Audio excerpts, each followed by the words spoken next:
El poder es un juego. Se juega en la sala de juntas, en los pasillos de la política y en cada interacción social. ¿Estás jugando para ganar o para que te jueguen? Lo que estás a punto de escuchar son las reglas no escritas, las tácticas brutales y las 48 estrategias ineludibles que definen la ascensión o la caída. Este es el manual definitivo para el que quiere mandar y no ser mandado. Comiencen su entrenamiento. Este es el audiolibro de las 48 leyes del poder de Robert Greene. Prefacio. La sensación de no tener poder sobre las personas y los hechos suelen resultarnos insoportables. Cuando nos sentimos desvalidos, nos sentimos miserablemente mal. Nadie quiere tener poco poder.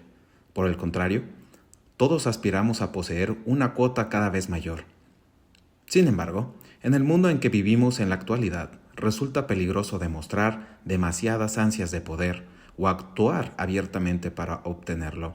Debemos mostrarnos decentes y equitativos, de modo que tenemos que ser muy sutiles, agradables y simpáticos, y al mismo tiempo, arteros, democráticos, pero engañosos. Este juego de constante duplicidad se parece muchísimo a las dinámicas del poder que existían en el maquinador mundo de las antiguas cortes aristocráticas. A lo largo de la historia, las cortes siempre fueron formándose alrededor de la persona que ejercía el poder, un rey, una reina, un emperador o un líder. Los cortesanos que componían esa corte se encontraban en una posición particularmente delicada. Tenían que servir a sus amos, pero si se mostraban demasiado aduladores y cortejaban con demasiada obviedad, los otros integrantes de la corte se volvían contra ellos. Por lo tanto, los intentos de ganar el favor del amo debían ser muy sutiles, e incluso los más hábiles cortesanos, capaces de tales sutilezas, debían protegerse de sus pares que intrigaban para desplazarlos. Entretanto, se suponía que la corte representaba la cumbre de la civilización y del refinamiento. Se desaprobaba cualquier actitud violenta o abierta que promoviera el poder. Los cortesanos trabajaban de manera silenciosa y secreta contra cualquiera que recurriese a la fuerza. El gran dilema del cortesano siempre fue el de mostrarse como el paradigma mismo de la elegancia y al mismo tiempo burlar a sus adversarios y desbaratar los planes de estos de la forma más sutil y disimulada posible. El cortesano exitoso aprendía, con el tiempo, a realizar todos sus movimientos de forma indirecta. Si le clavaba un puñal por la espalda a su contrincante, lo hacía con guantes de terciopelo y con la más afable de las sonrisas.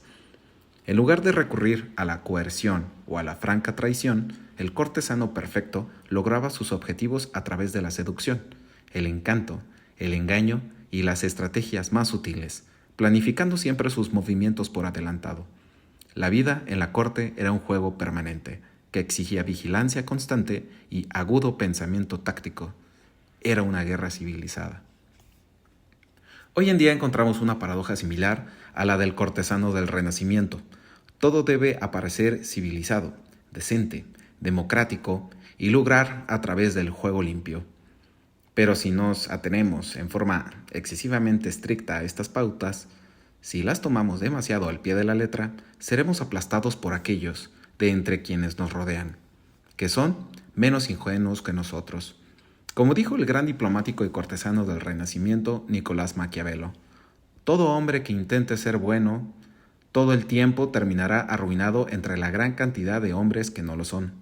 La corte se consideraba el pináculo del refinamiento, pero debajo de esa brillante superficie hervía un caldero de oscuras emociones, ambición, envidia, deseo, odio.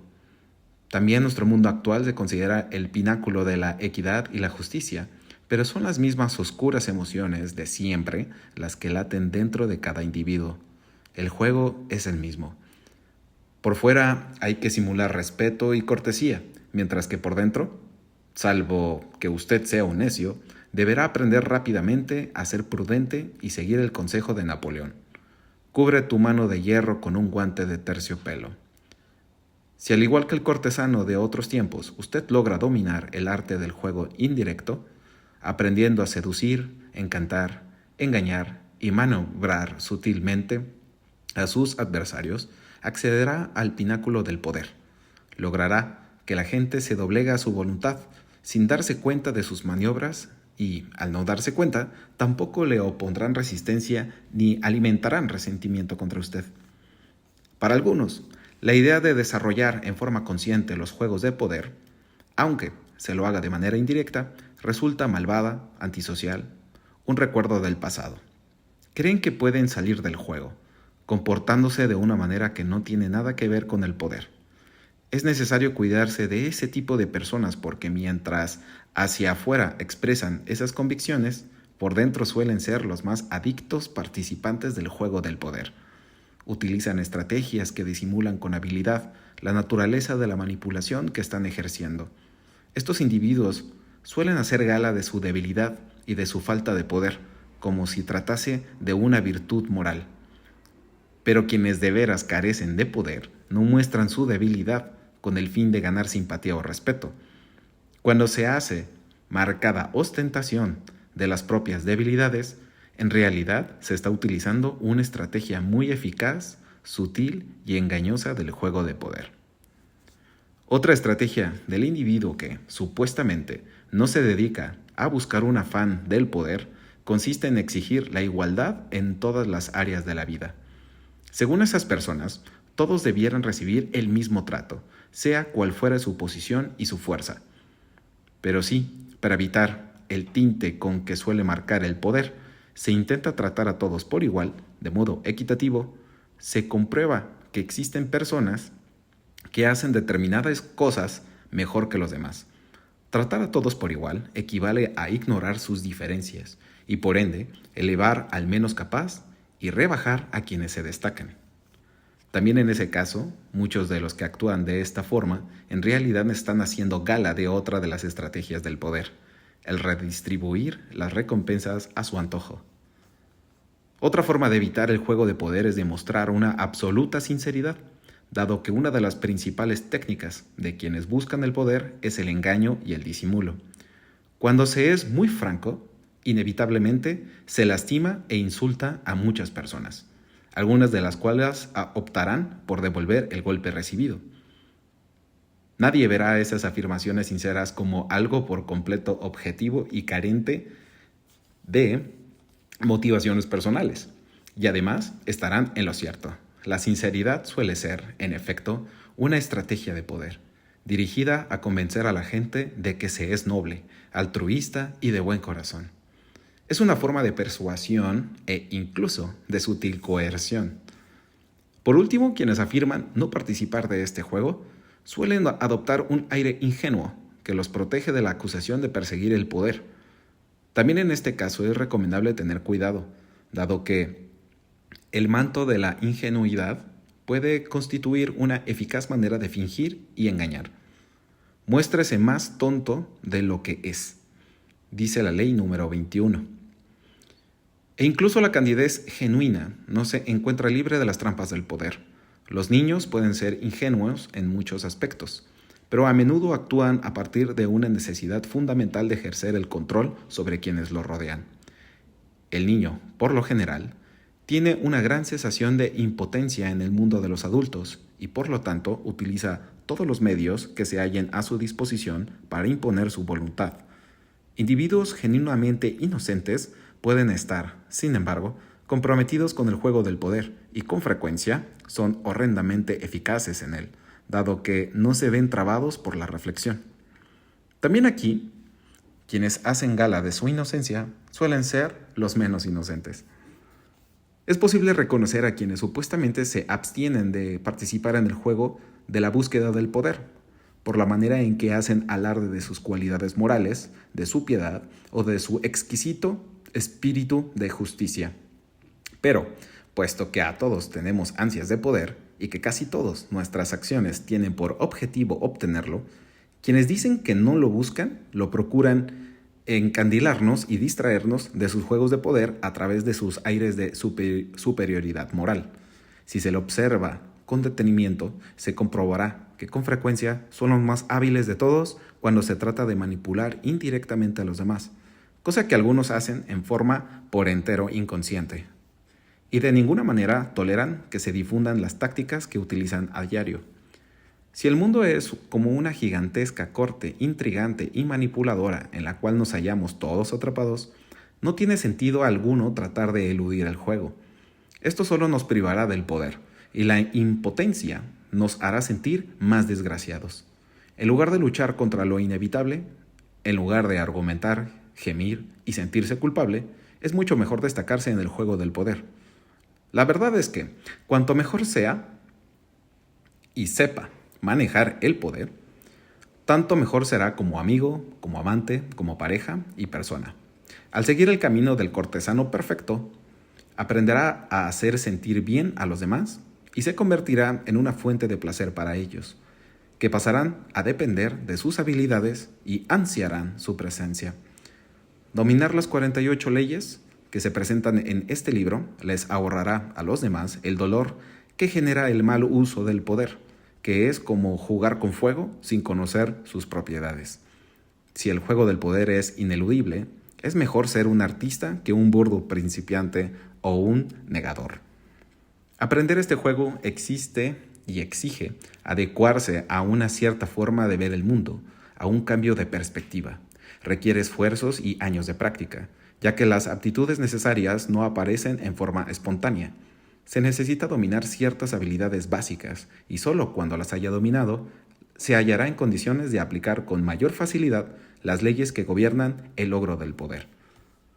La más importante de esas habilidades, y la piedra fundamental del poder, es la capacidad de dominar sus emociones.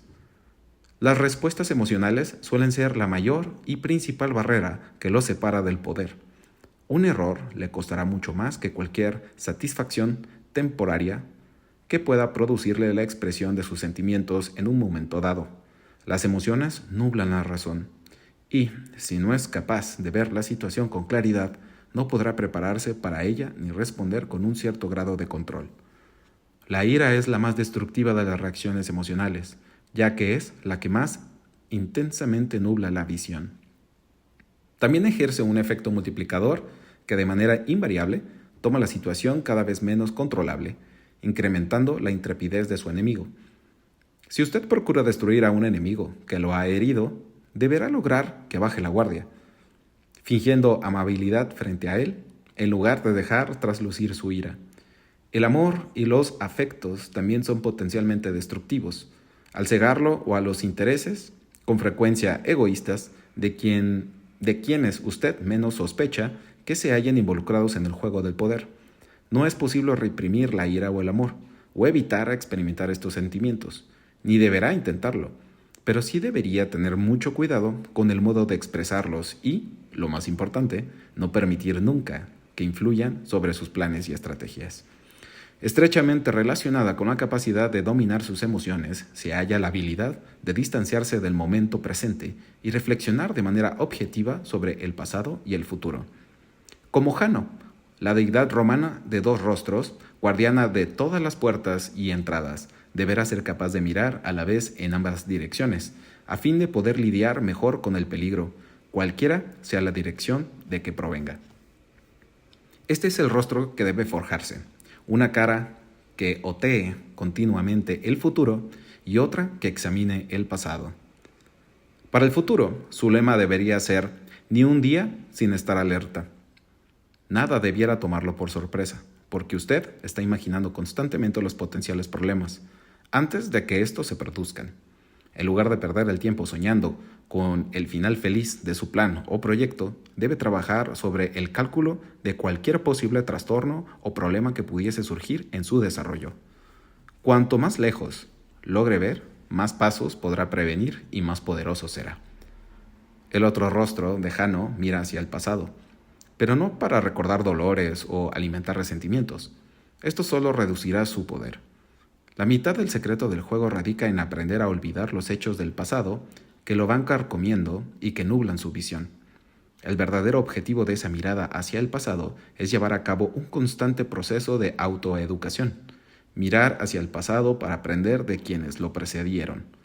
La gran cantidad de ejemplos históricos que se incluyen en el presente libro lo ayudarán en ese proceso.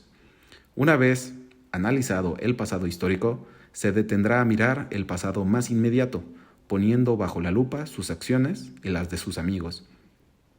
Esta es la escuela más eficaz para aprender, dado que las enseñanzas provienen de su experiencia personal. Comience por revisar los errores cometidos en el pasado, sobre todo los que más serios problemas le causaron en su vida. Analícelos guiándose por las 48 leyes del poder y extraiga de cada uno una lección y hágase una promesa. Nunca voy a repetir ese error, nunca volveré a caer en ese tipo de trampa. Si logra observarse y evaluarse de esa manera, podrá aprender a romper los esquemas según los cuales actuaba en el pasado, lo que constituye una capacidad sumamente valiosa. El poder requiere la habilidad de jugar con las apariencias. Para ello, deberá aprender a ponerse muchas máscaras y a llevar una bolsa llena de trucos y artimañas. El engaño y la simulación no deben considerarse algo sucio o inmoral. Toda interacción humana exige cierta cuota de engaño en distintos niveles y en cierta medida lo que diferencia al ser humano del animal es su capacidad de mentir y embaucar. En los mitos griegos, en el ciclo Mahabharata de la India, en la leyenda épica de Gilgamesh de Medio Oriente, el uso de las artes del engaño es privilegio de los dioses. Uno de los grandes hombres de la mitología, Ulises, fue valorado por su habilidad de rivalizar con la capacidad de los dioses, robarles algunos de sus poderes divinos y competir con ellos en agudeza de ingenio y triquiñuelas. El engaño es desarrollado arte de civilización y una de las armas más poderosas en el juego del poder. No se puede engañar con éxito si no se toma una cierta distancia de uno mismo, es decir, si no se logra ser muchas personas distintas, llevando la máscara que el día y el momento requieran. Con un enfoque de tal flexibilidad frente a todas las apariencias, incluso la suya propia, perderá gran parte de esa carga interior que lo retiene o limita. Torne su rostro tan maleable como el de un actor. Trabaje para ocultar sus intenciones frente a los demás. Practique el arte de atraer a la gente hacia sus trampas. Jugar con las apariencias y dominar el arte del engaño es uno de los placeres estéticos de la vida y también constituye un componente clave en la adquisición del poder. Si el engaño es el arma más poderosa de su arsenal, la paciencia, en todos sus actos, debe ser su escudo fundamental. La paciencia lo protegerá de cometer crasos y estúpidos errores. Al igual que el control de sus emociones, la paciencia es una habilidad que no surge en forma espontánea, sino que se adquiere. Pero, para el caso, nada de lo relacionado con el poder es natural. El poder tiene más relación con lo divino que con el mundo natural, y la paciencia es la virtud suprema de los dioses, que disponen de todo el tiempo del mundo. Todo lo bueno sucederá al fin. El pasto volverá a crecer si usted le da tiempo y sabe anticipar el futuro. La impaciencia, por su parte, solo debilitará. Es la principal barrera entre usted y el poder. El poder es, en esencia, amoral. Una de las habilidades más importantes que deberá adquirir es la capacidad de aprender a ver circunstancias, en lugar de simplemente el bien o el mal. El poder es un juego. Esto es algo que hay que reiterar una y otra vez. Y en un juego usted no juzga a sus contrincantes por sus intenciones, sino por el efecto de sus acciones. Usted mide la estrategia y el poder de su adversario por lo que puede ver y sentir. ¿Cuántas veces se hace hincapié en las intenciones de alguien solo para disimular el engaño? ¿Qué importancia tiene si otro jugador, ya sea amigo o rival, tiene buenas intenciones y solo piensa en los intereses de usted, si los efectos de su acción conducen a la ruina o a la confusión? Es natural que las personas enmascaren sus acciones con todo tipo de justificativos y afirmen siempre que han actuado de buena fe. Usted tiene que aprender a reírse por dentro cada vez que oiga algo semejante y nunca permitirse evaluar las intenciones y acciones de alguien por medio de juicios morales, que en realidad solo son una excusa para la acumulación de poder. Se trata de un juego. Su adversario está sentado frente a usted. Ambos se comportan como un caballero o una dama, observando las reglas del juego y sin tomar en forma personal nada de lo que se hace o dice. Usted juega con una estrategia determinada y observa los movimientos de su contrincante con la mayor serenidad que es capaz. Al final, Apreciará más la cortesía de quienes juegan contra usted que sus buenas y dulces intenciones. Entrene su ojo para seguir los resultados de los movimientos de su adversario, para observar las circunstancias externas y no permita que nada lo distraiga. La mitad de su dominio del poder proviene de lo que usted omite hacer, de lo que usted no se permite involucrar. Para dominar esta habilidad, deberá aprender a juzgar todo según lo que le cuesta. Como dijo Nietzsche, el valor de una cosa a veces no radica en lo que se logra con ella, sino en lo que se paga por ella, es decir, lo que nos cuesta. Quizá usted logre su objetivo, e incluso un objetivo valioso, pero ¿a qué precio? Aplique esta pauta a todo, aun cuando se trata de colaborar con otros o prestar ayuda a alguien. Al final de cuentas, la vida es corta, las oportunidades son pocas y usted solo posee una cantidad limitada de energía. En este sentido, el tiempo es un factor tan importante como nunca pierda tiempo valioso o su paz espiritual en los asuntos de otras personas. Hacerlo equivale a pagar un precio demasiado elevado. El poder es un juego social. Para aprenderlo y dominarlo, deberá desarrollar la habilidad de estudiar y comprender a la gente, como expresó Baltasar Gracián, el gran pensador y cortesano del siglo XVII. Mucha gente invierte su tiempo en estudiar las características de animales o de plantas. ¿Cuánto más importante sería estudiar a la gente con que tenemos que vivir o morir? Para ser un maestro en el juego del poder, también deberá ser un maestro en la psicología. Deberá reconocer motivaciones y ver a través de la cortina de humo con que la gente rodea sus acciones. La comprensión de los motivos ocultos de la gente es el conocimiento fundamental para adquirir poder. Le abre las puertas a infinitas posibilidades de engaño, seducción y manipulación.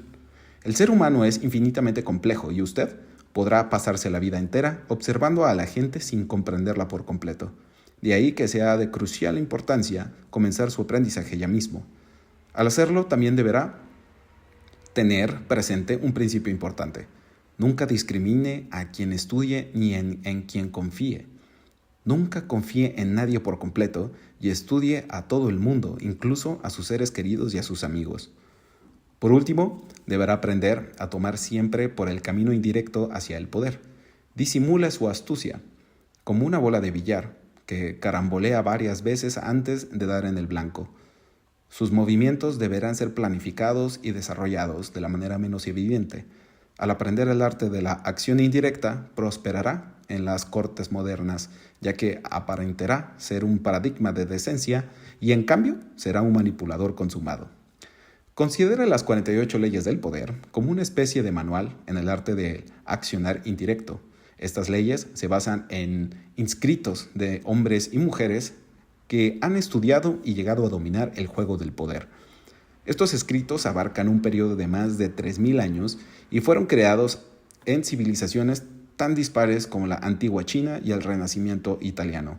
Sin embargo, tienen hilos conductores y tramas en común que guardan directa relación con la existencia de una esencia del poder que aún no se ha articulado por completo. Las 48 leyes del poder son el destilado de esa sabiduría acumulada, recogida de los escritos de los más ilustres estrategas, Sun Tzu, Clausewitz, estadistas como Bismarck o Talleyrand, cortesanos como Castiglione, Gracián, seductores como Ninon de Lenclos, Casanova y los grandes estafadores, Yellow Kid, Wilde de la historia. Las leyes se rigen todas por una premisa muy simple. Determinadas acciones casi siempre incrementan el poder del individuo, la observancia de la ley, mientras que otras lo reducen e incluso conducen a su ruina, la transgresión de la ley. Estas transgresiones y observancias se ilustran por medio de ejemplos tomados de la historia. Las leyes son definitivas y atemporales. Las 48 leyes del poder puede ser usado de diversas formas. Leyendo el libro en forma cronológica, de principio a fin, usted podrá aprender mucho sobre el poder en general.